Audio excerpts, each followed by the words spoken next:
Ladies and gentlemen, they've only gone and done it. Liverpool Football Club have finally got the deal over the line. Alexander Isak has joined Liverpool on deadline day of the transfer window for a record British transfer fee, 130 million Great British pounds. And in euros, we're talking around 150 million euros for Isak. That is ridiculous money. But for a player of Isak's quality, that's what it was always going to cost to get your hands on him. Liverpool now have their hands on Alexander Isak, and now he's going to be joining that seem-to-be super team that Liverpool are assembling. Joining that attacking lineup alongside Mohamed Salah, Florian Wirtz, and Hugo Ekitike. But we're going to get there. First, let's talk about the transfer itself and the absolute carnage that unfolded, because this deal had all of the drama this transfer window. And carnage, I think, is the word that describes it beautifully. Now, very early in the transfer window before it closed just a couple of days ago, Isak stated that he was open to a move away from Newcastle United, despite still having 3 years left on his contract with them. He clearly felt that the level he reached exceeded theirs. And obviously, if a player becomes available on the market with the ability, quality, and talent of Alexander Isak, there's always going to be at least one club calling, and that club was Liverpool. So the door opened for Isak to move, and Newcastle made it very clear. £150 million and you can take him. And Liverpool did the smart thing that any smart club would do in this situation. Started bidding lower than that initial 150 million to see where Newcastle stood. Starting at 110 million with add-ons, tempting Newcastle by raising it even higher at 120 million with add-ons. But Newcastle weren't having it. They wanted 150 million smack bang, and that was it. That was the only way to, because Newcastle weren't forced to sell Isak. He still had 3 years on his deal, like I said. But after those Liverpool bids came in, now Isak himself was fired up for this move. Liverpool won the Premier League in the previous season, and now they want you. So of course he wants this move. He wants to be playing at the highest level with one of the biggest teams in the world. With respect to Newcastle United, they're a really big British club, long history, but Liverpool are one of the best teams in the world right now, and they are just different gravy. Isak wants to be competing for league titles, Champions Leagues, club football's biggest honours. So now Isak's heart is in a different place, no longer at Newcastle. And Liverpool continue to bide their time and not pay any more than they have to. They stuck their ground and let the drama unravel. Isn't totally 100% morally justifiable. Like, Liverpool could have just come in, spent 150 and just, that was it. Just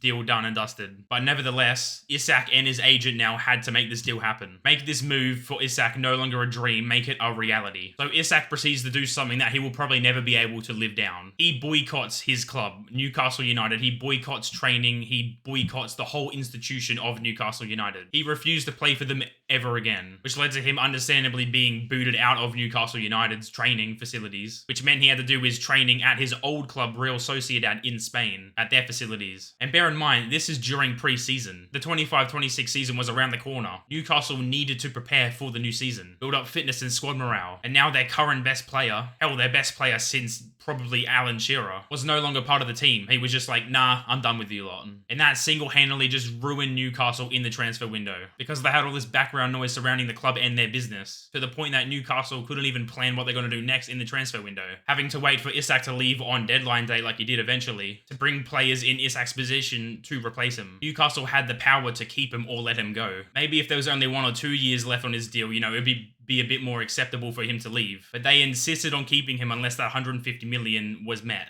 So Newcastle stuck their ground until the very last moment where they finally gave in. They folded at the last possible moment. On the last day of the transfer window being open, they gave in and accepted Liverpool's 130 million pounds for Isak. It would have benefited Newcastle way more just to let Isak go earlier, even if it was for less of a fee, because the noise just became too much. Fans were calling him a rat and it just became toxic. If Newcastle sold him earlier in the window, they would have had more time to weigh up the options to replace him. Maybe they would have gotten Hugo Ekitike if they acted sooner on it, because Liverpool actually wanted Isak first before signing Ekitike. But when Isak looked tied down to Newcastle, Liverpool took the best next option, which was Ekitike. And then, of course, they eventually went back for Isak too. They got both of them. And that just shows how bad of a transfer window Newcastle really had. Even without all the Isak drama, they still couldn't attract their main targets that they wanted. They of course, eventually did sign replacements for their attack very late in the window. Yoann Wissa from Brentford for 60 million euros, a 29-year-old with only 1 year left on his deal, and Nicholas Voltmatter for 85 million euros. Very raw prospect from Stuttgart. He only played a handful of games for them last season. They rushed to replace Isak, and I understand it was not ideal for Newcastle. But if they were eventually going to let Isak go, don't do it at the very end of the transfer window, literally on deadline day. Isak figuratively threw his toys out the pram, but don't let that affect how you see him as a footballer. He's still a world-class player, but rightfully so, Newcastle fans probably won't let this just get past them. But the club can at least move on now that it's done. And Isak can too. He got his move. A 6-year deal valid until 2031 at Liverpool. A record British transfer fee, like I said, actually overtaking Florian Wirtz's record transfer fee. His 116 million move literally earlier this same window. Liverpool broke the British record transfer fee twice in the same window. That is ridiculous. And that just shows how good of a place Liverpool are in financially. And the chairman, the board, they've done an absolute masterclass. Because Liverpool's business lately has been top class. Alexander Isak coming through the door. Florian Wirtz for 120 million. World-class talent. Hugo Ekitike for 95 million. Really exciting centre forward. Milos Kerkez for 40 million from Bournemouth. Like for like Andy Robertson replacement at left back. Jeremy Frimpong for 35 million. You know, one of the most exciting attacking fullbacks, wing-backs we've seen in the world. Amadashvili for a backup goalkeeper for 35 million now that Keller has gone. Giovanni Leone for 35 million. A really exciting up-and-coming centre-back from the Serie A. And that's just the incomings. But the outgoings too are ridiculous. How on earth have Liverpool managed to get 70 million for Luis Diaz? 50 million for Darwin Núñez in 2025. Jarrell Quansah's gone to Leverkusen for 35 million. Harvey Elliott to Aston Villa for 35 million. You know, he was barely touching the field. He deserves that move. And Liverpool have crazy attacking depth anyways. They didn't really need him. So getting that money in is really good work. Liverpool's board have been so smart with all of their moves. And it's night and day difference from what Liverpool used to be. Liverpool used to be a reactionary club during transfer windows, never buying here and now stars, always just future talents, and now look at them. Now it's completely different. Liverpool win the league and they actually back it up with transfers and new signings, with world-renowned, world-class players coming into the squad. And you really got to feel for Jurgen Klopp.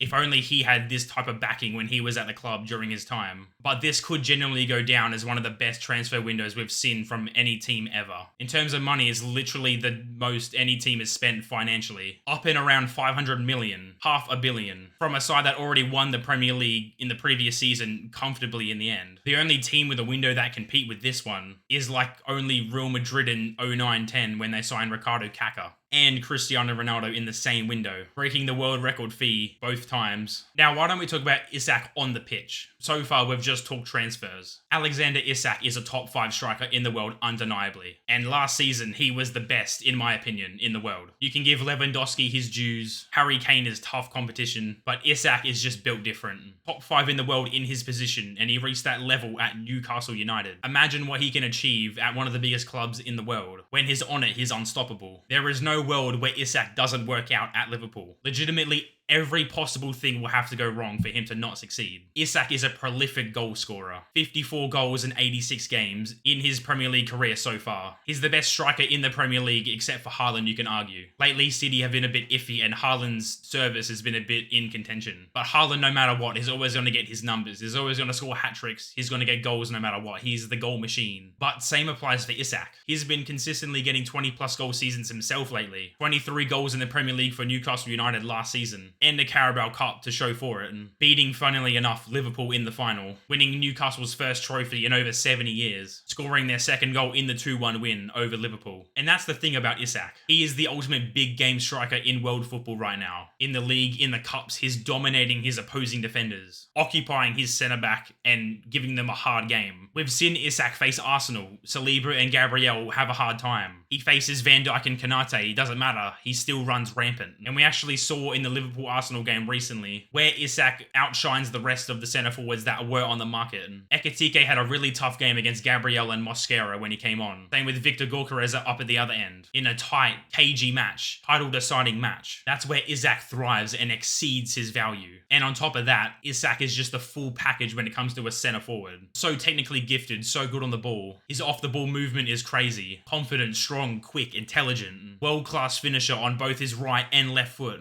Is tall and lanky, so really good in the air. He has everything you want in a centre forward. Very similar build and attributes to Thierry Henry. There's a reason Arsenal fans were calling him the next Thierry Henry when they wanted him. Isak evolved into a monster since joining Newcastle. They took a real punt on him when they signed him from Real Sociedad. He was unproven at the time. People look back at that signing and question it after Isak's lacking goal tally in La Liga for Sociedad. Right when Newcastle got that Saudi money from the new owners, they immediately went to sign him. He was the first player that Newcastle really splashed the cash on. He was that marquee signing for them and their whole new regime. Credit to Newcastle's talent ID because they picked him and he's just evolved since. But now the pressure's on Liverpool and Isak. He has to be a huge contributor to a successful Liverpool team in the league and in Europe. Liverpool are easily favourites to win the league now. They have to be. And they have to win it. If they don't, there's going to be real question marks. And of course, Arsenal are going to give Liverpool a run for their money, but you can't look past Isak. Liverpool have more moving pieces in terms of their squad, but at the same time, there's undeniably more quality. Liverpool have won their first 3 Premier League games without Isak. Liverpool aren't even out of first gear yet.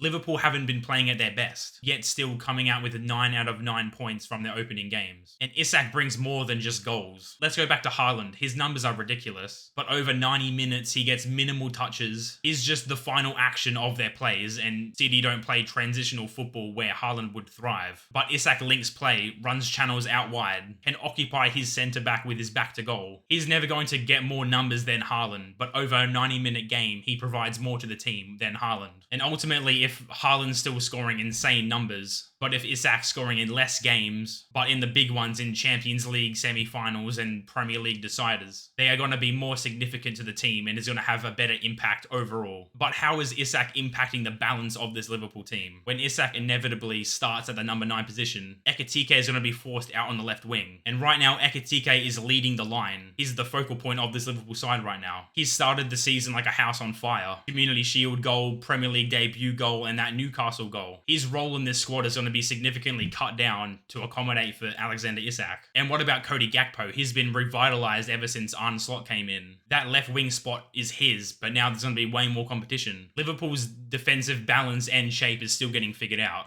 but now the attack is also up for debate. Wirtz and Salah have started the season pretty slow. Have Liverpool gone through too big of changes in terms of players and systematically? Have they added too many superstars to this team? They have at least 4 world-class attackers for that lineup, all to start, without considering the repercussions of the balance of the team. On paper, it looks amazing, but how's it going to work on the pitch? Hopefully it's not a Real Madrid situation with Mbappe, Vini, and Rodrigo. I trust Arne Slot to juggle it all and figure it out. Liverpool's squad is very good, and they should be undeniably the favourites to win the league. 9 points from 3 games, getting the points on the board early despite not playing their best. Now it's time for the team to mould together and really build up that chemistry with the new signings, and we'll see where it goes. The transfer window has shut now as of the past couple of days. Isak got over the line. Mark Guehi from Crystal Palace was set to join Liverpool too, but that fell out at the last possible minute, and I would still rate this transfer window crazy high from a Liverpool perspective. Mark Guehi joining would have just been the cherry on top. But yeah, I'm really excited for this Alexander Isak signing. Isak to Liverpool for 130 million. Let me know what you guys think down in the comments. Did Liverpool overpay for him, or is he going to be worth every penny? Let me know down below. Thanks for watching, guys. Like, share, subscribe, and I'll see you guys in the next one.